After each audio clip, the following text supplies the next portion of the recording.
오늘 저는 여러분과 함께 좌절, 축복인가 절망인가 이 제목으로 은혜의 말씀을 나누고자 합니다. 아담의 후손인 우리들은 모두가 태어날 때부터 강한 아집을 가지고 태어납니다. 무엇인지 자기 중심으로 살고 자기 생각대로 살고 자기 욕심대로 살겠다는 그 아집의 포로가 되어서 태어났었습니다.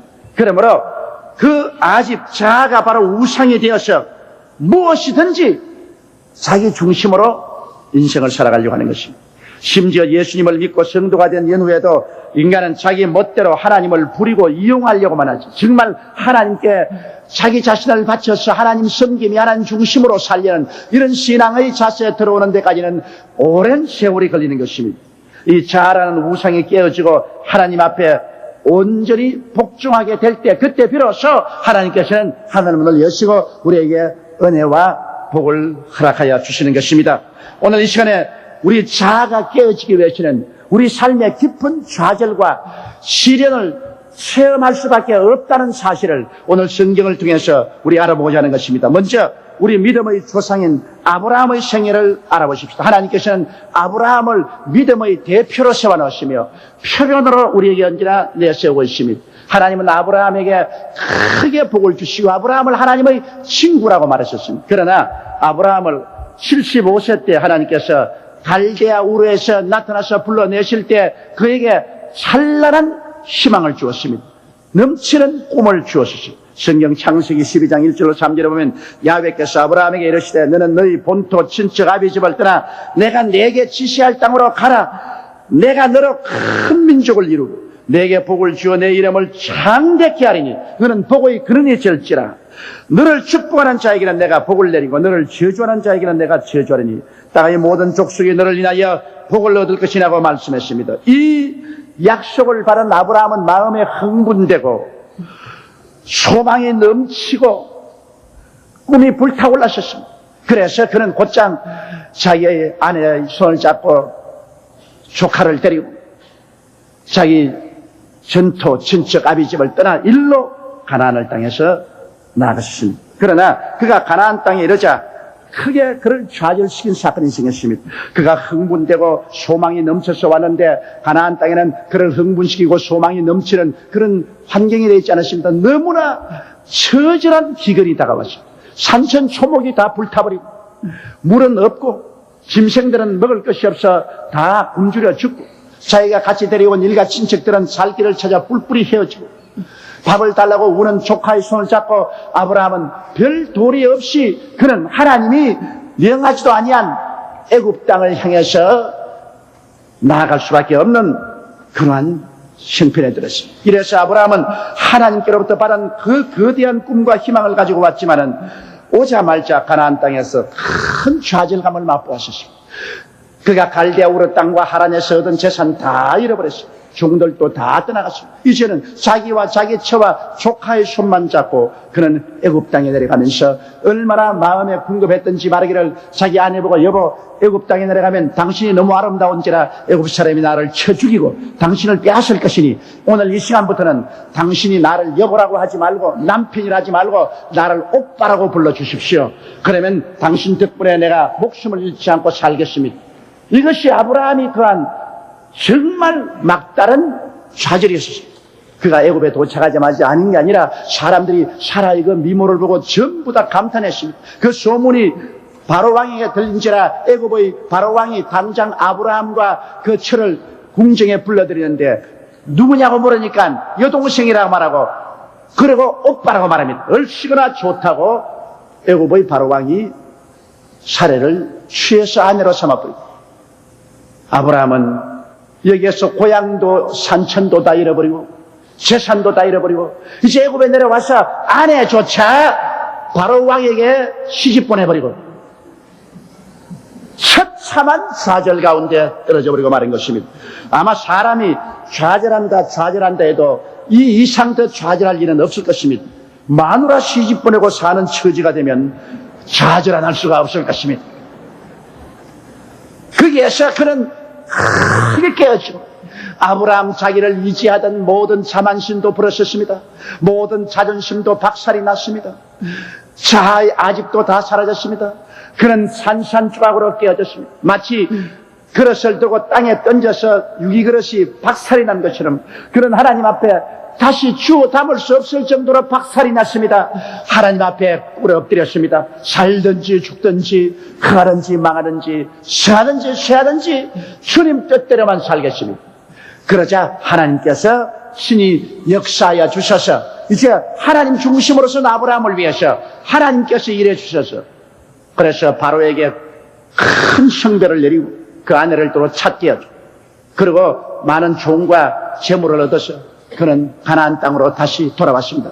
지금 돌아올 때 아브라함은 완전히 변화된 사람으로 돌아왔었습니다. 옛 사람은 아니었습니다. 이제 깨어지고 항복하고 하나님 중심으로 섰습니다. 그럴 때 하나님께서는 아브라함을 통하여 이제 큰 일을 역사하기 위해서 그에게 바라봄의 법칙을 보여주신 것입니다. 창세기 13장 14절로 17절에 보면 롯이 아브라함을 떠난 후에 야훼께서 아브라함에게 이르시되 너는 눈을 들어 너 있는 곳에서 동서남북을 바라보라. 보이는 땅을 내가 내 자손에게 주리니 영원히 이르리라.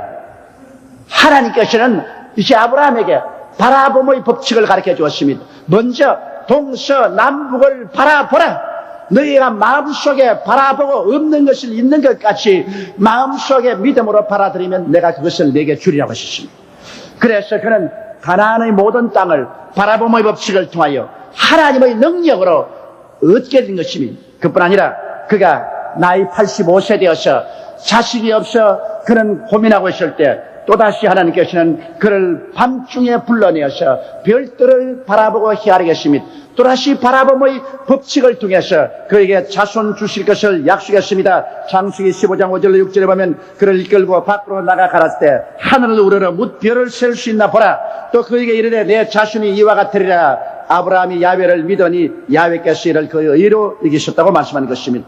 그날 이후로부터 시작해서 그는 매일같이 바라봄의 법칙으로 살았습니다. 가나안 땅을 바라보며 그것을 하나님이 주신 것을 마음속에 그리고 믿었었습니다. 그는 하늘의 별들을 바라보고 하나님께서 자기의 자손을 하늘의 별들처럼 많게 해줄 것을 믿고서 지냈었습니다. 14년의 세월이 지나고 난 다음 그의 나이 99세가 되었을 때 하나님께서 그의 이름을 바꾸게 했습니다. 아브라함에서 아브라함, 많은 민족의 조상으로, 그 아내의 이름은 사라에서 사라, 여주로 이름을 바꾸어서 바라봄의 법칙으로 마음속에 믿은 것을 입으로 강력하게 시인하게 만들어준 것입니다. 그래서 그가 말씀을 계속 시인하고 있을 때 100세 아들을 낳았으니 그가 바로 이삭인 것입니다. 이래서 하나님께서는 좌절하여 깨어져서 자기 중심으로 살지 않고 하나님 중심으로 살며 하나님을 의지하고 살게 된 아브라함에게 바라봄의 법칙을 통해서 믿음을 얻게 하시고 그 믿음을 강하게 입술로 시인함을 통해서 그의 꿈을 이루어 주시고 자손을 허락하여 주셨습니다. 마침내 아브라함은 가나안 땅의 주인이 되고 그는 아들 이삭을 통하여서 하나님의 모든 약속을 받아 진실로 영혼이 잘되고 범사에 잘되며 강건하고 생명을 얻게 넘치게 얻은 믿음의 조상으로 변화되고 말한 것입니다. 이것은 좌절을 통해서 이루어진 것입니다. 그가 자기 중심으로 서 있을 때 하나님은 이러한 일을 이루어주지 않으셨습니다. 그 아들 우리 이삭을 보십시다. 이삭이 이제 자라서 아버지의 손심부름을 다 할 때였습니다. 아버지는 이삭을 눈에 넣어도 아프지 않습니다. 너무 귀하고 너무 아름다운 아들입니다.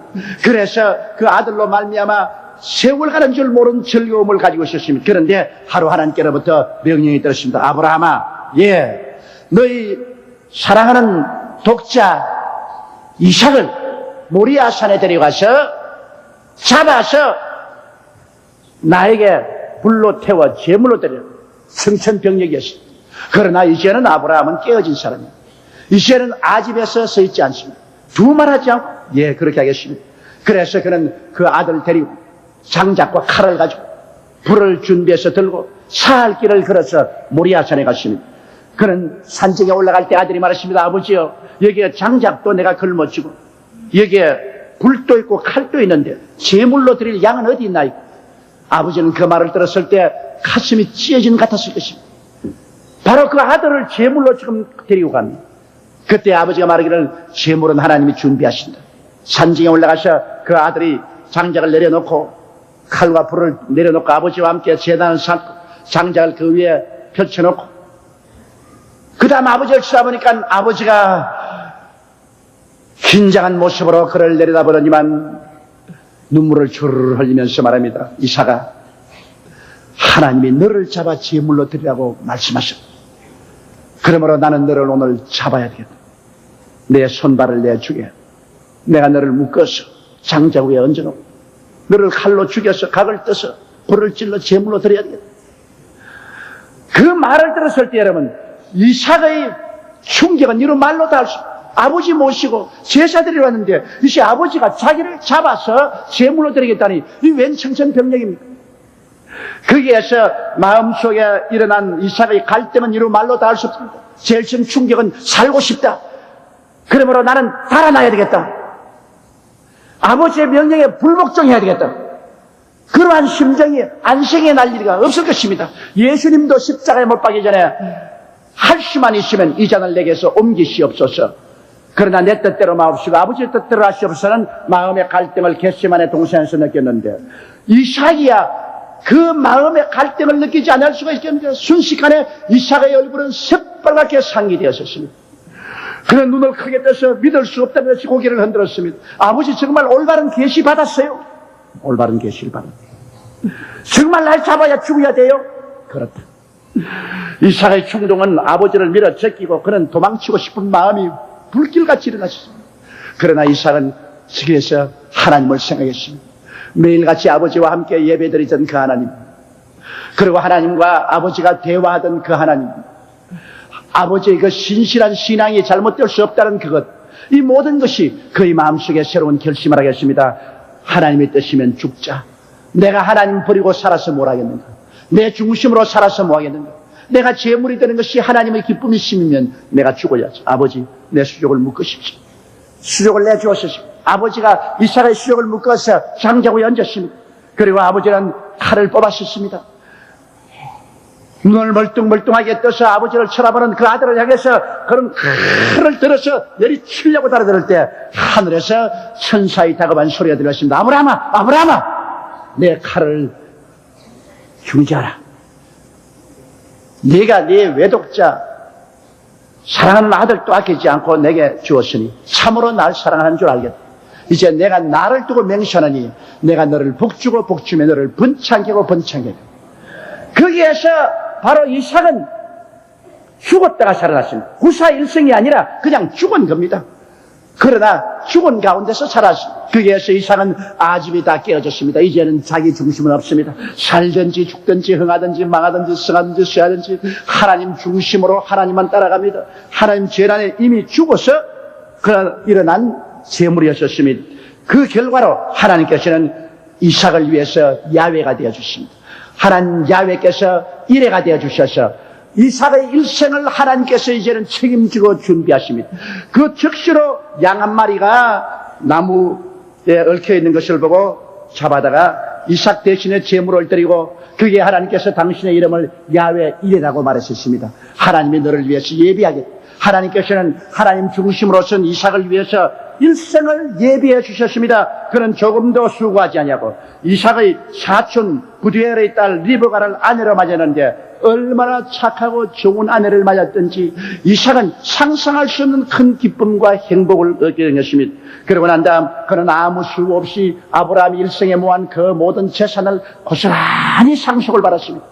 그러고 난 다음에 하나님께서 따라다니면서 이삭에게 복을 주는데 창세기 26장 12절로 15절에 보면 이삭이 그 땅에서 농사하여 그해 100배나 얻었고 야훼께서 복을 주심으로 그 사람이 창대하고 왕성하여 마침내 거부가 되어 양과 소가 떼를 이루고 노복이 심히 많음으로 블레셋 사람이 그를 시기하여 그렇게 말했습니다. 이러므로 하나님께서 깨어져서 하나님 중심으로선 이삭을 위해서 모든 삶을 예비해 주셨어요. 그는 앉으나 서나 나아가나 물러가나 하나님께서 함께 하셔서 그에게 축복의 근원이 되어주신 것입니다. 많은 사람들이 생각하기를 예수를 믿으려고 하면 헐벗고 굶주리고 가난해야 된다고 하는데 하나님은 아브라함의 하나님, 이삭의 하나님이라고 말했습니다. 아브라함도 금과 은이 풍성했고 아브라함도 창대하게 되었습니다. 그 아들 이삭도 여러분 성경에 보는 같이 하나님 성령께서 더 이상 사용할 수 있는 말을 찾을 수 없을 정도로 번창하고 부유한 말을 썼습니다. 그 사람이 창대하고 왕성하여 마침내 거부가 되어 양과 소가 때를 이루었다고 말했습니다. 이 이상의 말을 어떻게 쓰겠습니까? 오늘날 우리가 마음을 다하고 뜻을 다하고 정성을 다하고 목숨을 다하여 주 하나님을 섬기며 그 나라와 그 일을 구하고 우리의 아집이 깨어지고 주님 그 발 앞에 엎드려 하나님을 섬기는 삶을 살 때 하나님께서는 기필코 우리 영혼이 잘됨같이 범사에 잘되며 강건하고 생명을 얻되 넘치게 얻게 만들어 주시는 것입니다. 이것이 우리 하나님의 본성인 것입니다. 하나님은 그렇게 하기를 원하는 것입니다. 하나님을 배반하고 하나님을 떠나고 자기 아집에 쓰고 자기 마음대로 살고 탐욕으로 일을 하는 이러한 사람들에게 성수대교도 무너지고 백화점도 무너지지, 하나님 중심으로 성실하고 건면하게 인생을 살아가는 사람에게 어찌 이러한 화가 임할 수가 있습니까? 하나님께서 집을 세우지 아니하면 세우는 자의 수고가 헛됩니다. 아무리 집을 세워놓아도 그 집에 들어가서 살지 못합니다. 하나님께서 성을 지키지 않으면 파수꾼의 경sam이 헛사로다. 아무리 파수꾼이 밤새도록 성을 지켜도 우회해서 적군이 들어와서 성을 점령해버리고 마는 것입니다. 아침에 일찍이 일어나며 저녁에 늦게 눕고 수고와 고생의 떡을 먹음이 헛되다고 말했습니다. 하나님이 자기를 사랑한 자를 위해서 잠을 주신다. 잠이란 것은 평안해야 잠이 오지 걱정 근심이 있는데 잠이 옵니다. 하나님을 섬기고 하나님을 의지하고 하나님을 따라가는 사람에게는 마음의 평안을 주시고 하나님께서 신이 일해가 되어 주셔서 모든 것을 예비해 주시는 것입니다. 그 다음 마지막으로 야곱을 보십시오. 야곱은 아브라함의 손자요 이삭의 아들입니다. 야곱은 태어날 때부터 형 에서의 뒷발꿈치를 잡고 태어났기 때문에 그 이름을 야곱이라고 그러셨습니다. 야곱이란 이름은 뒷발꿈치를 잡았다, 빼앗았다, 사기꾼이라는 말이었습니다. 태어날 때부터 이름을 사기꾼으로 태어났습니다. 그러나 야곱은 하나님을 사랑하는 마음이 있었습니다. 아버지 이삭, 할아버지 아브라함의 뒤를 잇고 싶은 간절한 마음이 있었습니다. 그는 하나님을 믿음은 있었지만은 그러나 육신적인 신자였습니다. 인간의 수단과 방법을 통해서 하나님의 축복을 빼앗겠다는 오늘날 소위 말하는 육신에 속한 신자였습니다. 그래서 형이 장자가 되고 자기가 차자가 된 것이 못내 안타까워서 하루는 형이 사냥을 갔다가 돌아와서 배가 고픈데 야곱이 죽을 쓰고 있으니까 형이 그 죽 한 그릇 다오. 그러자 야곱은 탁 형을 쳐다보고 회심의 미소를 띄우고 하는 말이 형이 나보다 불과 수분 앞서서 태어났기 때문에 형이 됐지 않느냐? 장자가 되었지. 불공평해. 내 팥죽한 걸 줄 테니까 장자의 명분을 내게 줘. 형이 가만히 뭐 배고파 죽겠는데 뭐 장자고 차자가 그게 무슨 상관이 있냐? 그래서 하는 말이 그래 좋다. 장자 명분 너에게 주겠다.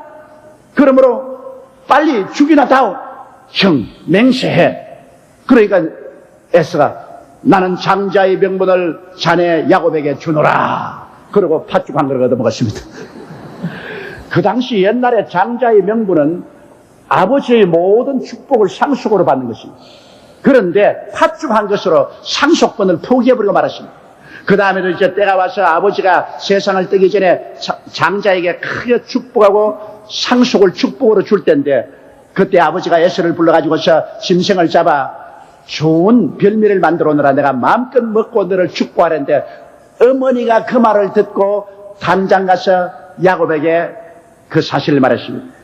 에서는 짐승을 잘 잡아서 요리를 잘해오니 아버지가 좋아했지만은 야곱은 부엌에서 불 때는데 어머니 도와주고 요리하는 것을 도와주고 요리 솜씨가 좋으니까 어머니는 야곱을 사랑했습니다. 여러분 여기를 보면 인생을 사는데 아버지가 친한 것보다도 어머니하고 친해야 살아나요.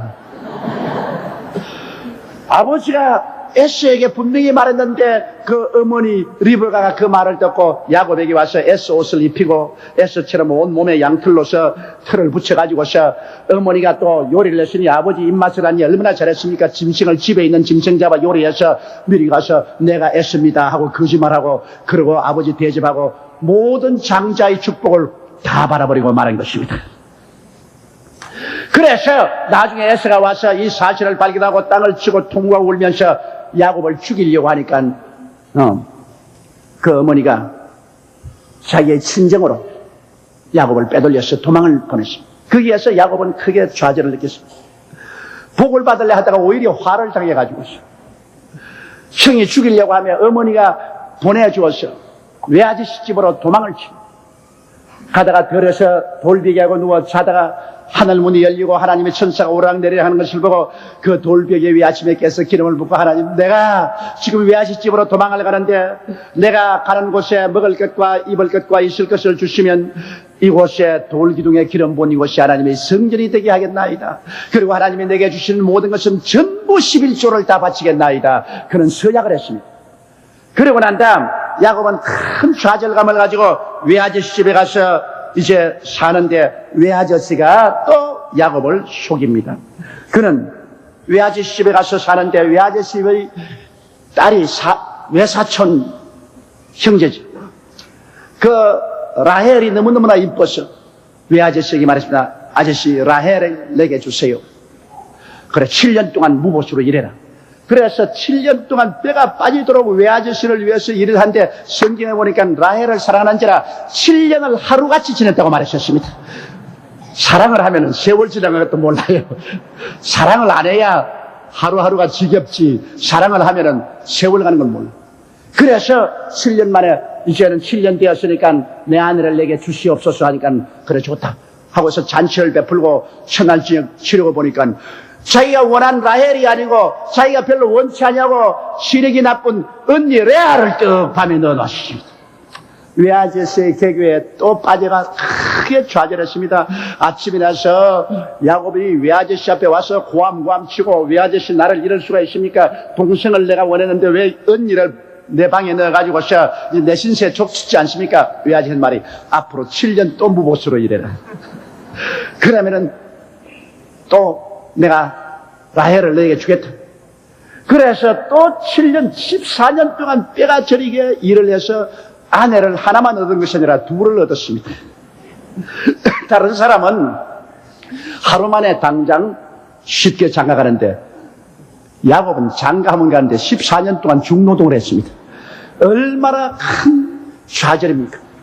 그리고 외아저씨 집에서 6년 동안 일을 하는데 외아저씨가 사사건건히 속입니다. 월급을 얼마 주겠다 했다가 또 속이고 또 얼마 주겠다 했다가 또 속이고 6년 동안 일했는데 아무것도 모아놓은 것이 빈손 들게 된 것입니다. 이러한 처절한 절망에서 하나님이 도와주셔서 바라봄의 법칙을 통하여 많은 짐승을 선물로 얻은 그는 야간 도주를 해서 외아저씨 집을 떠나 그는 일로 고향을 떠나 오게 된 것입니다. 그런데 이제 고향을 따라오면서 사람을 보내어서 형님에게 동생이 돌아온다고 말하니까 형이 당장 그동안에 칼을 갈고 있다가 400명의 군대를 거느리고 동생을 잡으러 출발했습니다. 이 소식을 듣자 야곱은 오금이 막 저려지고 간장이 녹고 정신이 아찔하고 온몸에 피가 다 밑으로 쏟아지고 어지럼증이 생겼습니다.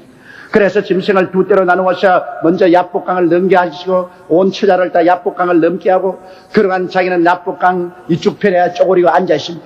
처자가 말합니다. 아빠 왜 안 건너와? 함께 가요. 함께 가요. 나에게 볼 일이 있다. 무슨 볼 일이냐? 너가 형들에게 얻어맞으면 나는 36개 놓는다. 그는 꽤나 많았어요. 처자까지라도 자기 목숨하고는 견줄 수가 없습니다. 형이 정말 자기를 죽일 의사가 있으면 자기의 처자까지 쳐 죽일 거라. 그러면 자기는 튼튼한 두 다리를 이정해서 도망치겠다는 것입니다. 이와 같이 그는 하나님을 믿어다 육신의 정욕, 안목의 정욕, 이성의 자랑에 잡힌 아집의 사람이었습니다. 그래서 밤에 혼자 야복 나루터에 있는데 갑자기 하나님의 사자가 나타났습니다. 구약에서 하나님의 사자는 예수님이 나타나서 야곱을 부여 잡았습니다. 건너가라. 살아도 같이 살고 죽어도 같이 죽어야. 그러므로 처자가 있는 곳으로 건너가라. 안 건너가요. 건너가라. 안 건너가요. 건너가라니까. 나는 처자가 죽어도 나는 살래요. 안 건너갈래요. 그래서 실험이 붙은 것입니다. 뭐 아무 할 일 없이 밤에 달밤에 병신 체조한다고 하는 것처럼 뭐 실험한 줄 알아요? 예수는 와서 서자절인데 건너가라고 하고 야곱은 안 가겠다 하고 그래서 밀고 땡기고 밤새도록 씨름했는데 얼마나 고집이 센지 예수님조차도 못 이겼었어요. 새벽이 되니까 이제 주님께서 안 되어서 손을 들어서 야곱의 다리를 때려버렸습니다. 왜? 그 튼튼한 두 다리 이용해서 도망치려고 하니까 다리를 때려보니까 그가 쓰러져 절름발이가 됐습니다. 그러자 이제 야곱이 보니 도망칠 꿈이 사라졌습니다. 이제 형이 400인 군대를 가지고 오면 이 쩔룩발이가 되어서 어디를 도망을 칩니까? 그래서 그는 그 천사를 보여잡고 나를 복주시옵소서. 내게 복주지 아니하면 나는 당신을 놓지 않겠나요? 내 이름이 뭐냐? 야곱입니다. 이제부터 내 이름을 이스라엘이라고 하라. 하나님과 겨루어서 이긴 자, 하나님의 왕자라고 하라. 당신이 누굽니까? 왜 내 이름을 묻느냐? 그래서 그는 거기에서 하나님을 만난 것을 알았습니다. 그가 일어나니까 다리가 쩔뚝쩔뚝합니다. 그는 이제 깨어졌습니다. 산산조각으로 깨어졌습니다. 아집이 사라졌습니다. 이제는 죽어도 같이 죽고 살아도 같이 살자. 하나님을 의지하고 살자. 처자가 있는 곳을 향해서 야복 나루터를 쩔뚝쩔뚝하고 그는 건너갑니다. 그런데 성경에 보니까 그가 야복 나루터를 건너갈 때 해가 떠올랐다고 말한 것입니다. 창세기 32장 31절에 그가 버니엘을 지날 때 해가 돋아 그 환도뼈로 인하여 절었다. 그가 깨어져서 절면서 갈 때 비로소 어둡고 캄캄한 세월은 지나고 그 인생에 태양이 떠오른 것입니다. 여러분, 우리가 깨어져야 태양이 떠오른 것입니다. 우리가 쩔뚝발이가 되었어도 내 인생의 아집이 쩔뚝발이가 되면 하늘에서 태양이 떠오르기 시작하는 것입니다. 인본주의로 서면은 언제나 어두운 밤에 방황하게 되는 것입니다.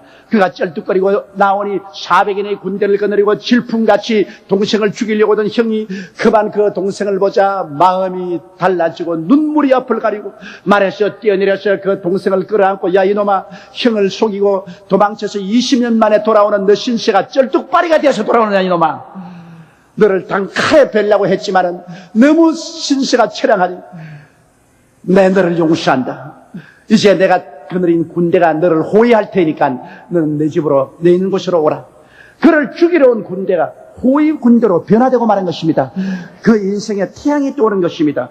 그러므로 여러분, 이사야 41장 14절로 15절에 말한 것처럼 깨어져 베델의 하나님께 나아간 이 야곱에 대해서 하나님 뭐라고 말했습니까? 지렁이 같은 너 야곱아. 여러분, 지렁이가 뭐합니까? 꿈틀꿈틀. 우리는 지렁이도 밟으면 꿈틀거린다 그러는데, 지렁이가 꿈틀거려봤자 별 볼 일 있어요?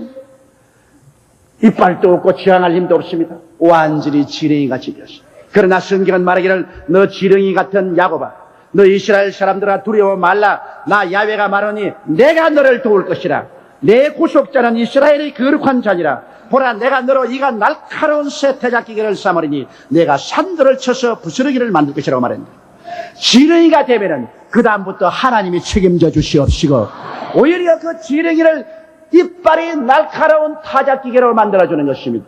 사람이 자기가 잘났다고 생각하고 인본주의에 서서 자기의 수단과 방법과 능력을 의지해서 내가 하고 나갈 때는 그런 버림받은 사람이 되고 말지만은 오히려 하나님 앞에 좌절감을 체험하고 인생의 허물을 깨닫고 완전히 깨어지고 회개하고 그래서 주님께만 의지하게 될 때는 지렁이를 주님 들어서 이가 날카로운 타작기대를 만들어서 큰 산과 작은 산을 무너뜨리는 하나님의 위대한 병기로 삼아주는 것입니다.